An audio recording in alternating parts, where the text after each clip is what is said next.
రేవంత్ రెడ్డి గారు మొన్ననే అన్నారు ఆయన యాక్చువల్లీ ముస్లిమ్స్ అంటేనే కాంగ్రెస్ పార్టీ అంటేనే ముస్లిమ్స్ అని. అండ్ మొన్ననే రేవంత్ ఉద్దీన్ అంటే తప్పేంటి అసలు, రేవంత్ ఉద్దీన్ అన్నా కానీ నాకేం ప్రాబ్లం లేదు అని చెప్పారు.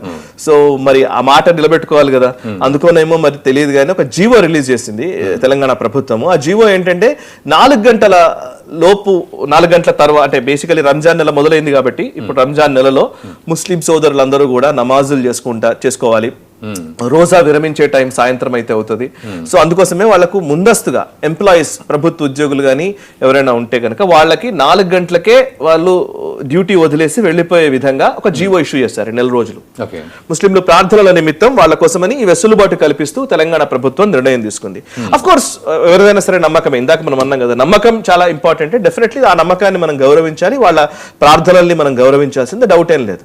సో ఇప్పుడు క్వశ్చన్ ఏమొస్తుంది అంటే ఈవెన్ బీజేపీ కూడా అదే అడుగుతోంది. క్వశ్చన్ ఏమొచ్చింది అని అంటే నిజంగానే మరి ఇప్పుడు రంజాన్ కి ఇస్తున్నారు కదా, అయ్యప్ప దీక్షాధారులు ఉంటారు, వాళ్ళు కూడా సేమ్ ఎర్లీ మార్నింగ్ లేస్తారు, సూర్యోదయానికి ముందే వాళ్ళు పూజలు చేసుకోవాలి, దీపం పెట్టుకొని పూజ చేసుకొని బయటకు రావాలి. అండ్ మధ్యాహ్నం ఒకటేసారి భిక్ష చేస్తారు.